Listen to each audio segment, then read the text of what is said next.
Hello everybody, and thank you for joining me. My name is Briджит Gabrielь, and I wanted to share with you my story. I realized yesterday when I put a post about my background that many of my new followers and people who know me as a political commentator who's always commenting on political events and current events, that a lot of people have no idea about my background and why I am so passionate speaking the way I speak. But let me share with you my background, and you'll understand where this passion comes from, and why this week has been so difficult for me watching what's happening in the Middle East. You see, I was born and raised in Lebanon, which used to be the only majority Christian country in the Middle East. We were open-minded, we were fair, we were tolerant, we were multicultural. We prided ourselves on our multiculturalism. We had open borders. We welcomed everyone into our country because we wanted to share with them the westernization which we had created in the heart of the Middle East. Lebanon became Paris of the Middle East, banking capital of the Middle East. Unfortunately, all that began to change when we accepted a wave of refugees into our country, people who did not share our values, but wanted to use Lebanon as a launching pad to kill the Jews and drive them into the sea. Lebanon was the only country in the Arabic world that accepted the third wave of Palestinian refugees. When they came to our country, they wanted to destroy our country. They ended up destroying our country. My 9/11 happened to me in 1975 when radical Islamic Palestinians blew up my home, bringing it down, burying me under the rubble wounded. I ended up in a hospital for 2.5 months.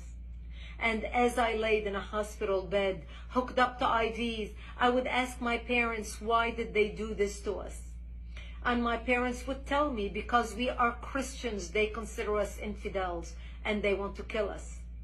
So I learned since I was a 10-year-old little girl that I am wanted dead simply because I was born into the Christian faith and lived in a Christian town.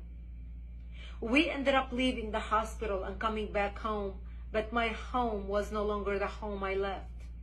I ended up living in a bomb shelter underground in an 8x10 room without electricity, without water, and very little food. And that's where I lived for the next 7 years of my life, from the age of 10 till the age of 17, robbed of my youth. The Palestinian Islamists cut off all water supplies to our town, cut off electricity, cut off food. In order for us to go out and get some greenery, we would go out and dig out dandelions and different greenery that grew around our bomb shelter because it was the only salads we had to eat. To get some water, we would crawl into a nearby spring to get some water because we were surrounded by Islamic Palestinian snipers shooting at us.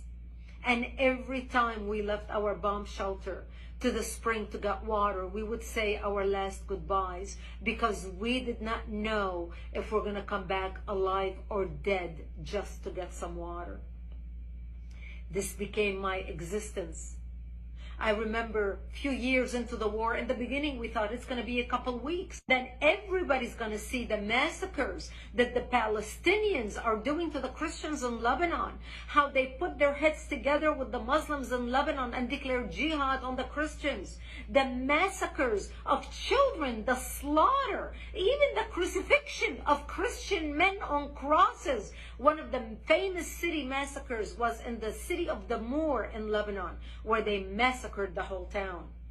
This barbarism, this Palestinian barbarism is not new.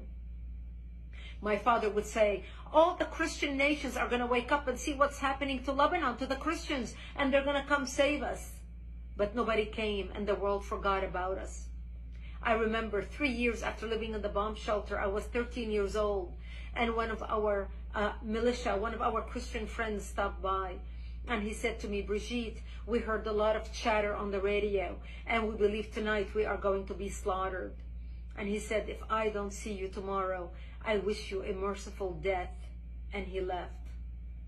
And I remember at the age of 13, dressing in my Sunday best, my Easter dress, because I wanted to look pretty, because I knew that when they come to slaughter me, there would be no one to bury me, and I wanted to look pretty when I'm dead.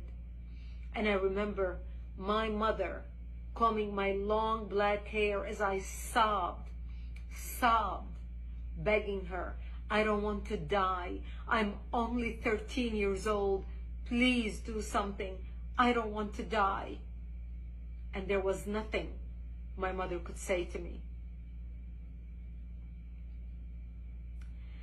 And I remember sitting in the corner of our bomb shelter, and my father started reading from Psalms.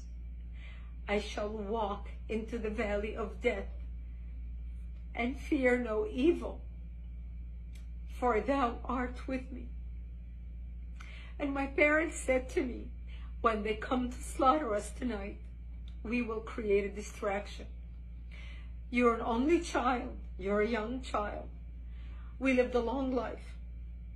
We will create a distraction, and you just run towards Israel. Run towards the Israeli border and don't look back. You see, we knew if we run to the Jews and beg for help, the Jews are not going to slaughter us, because we had more shared values with them than we had with the Muslims. Thank God I did not have to make that decision that night, because that's the night when Israel came in physically into Lebanon and established the security zone and kicked out the radical Islamic Palestinian element that surrounded our town. And Israel set up artillery bases in the hills surrounding our town. And that's how we survived for another 5 years, until 1982, when Israel invaded Lebanon, working with the Christians, trying to help the Christians take back their country, take back their democracy, and kick out the radical Islamic element that had taken control of the country at that time. We had 11 Islamic terrorist organizations operating out of Lebanon, including the PLO, the Palestinian Liberation Organization.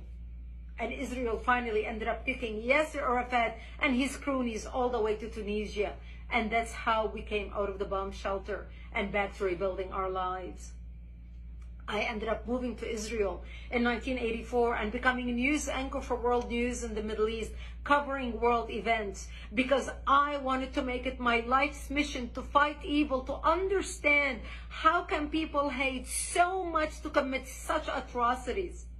My life story is detailed in a book titled Because They Hate. A survivor of Islamic terrorism warns America. The book sold over 1 million copies. It came out in 2006. I encourage you to read it. I encourage you to order it so you can understand why I fight terrorism, why I speak with such passion and conviction. People who watch me debate people and fight people and care less about the labels people throw at me. They call me radical. They call me a hater. I don't hate anybody. I pray for the Middle East. Today I'm praying for the Jews, for the Palestinians, for the Lebanese, for the innocent people who are dying or who are going to die because of the work of Hamas, because of the work of Hezbollah, because of the work of Iran, because of the crazy radicals who want to kill, who want to create mayhem on the world. We must stand up against barbarism.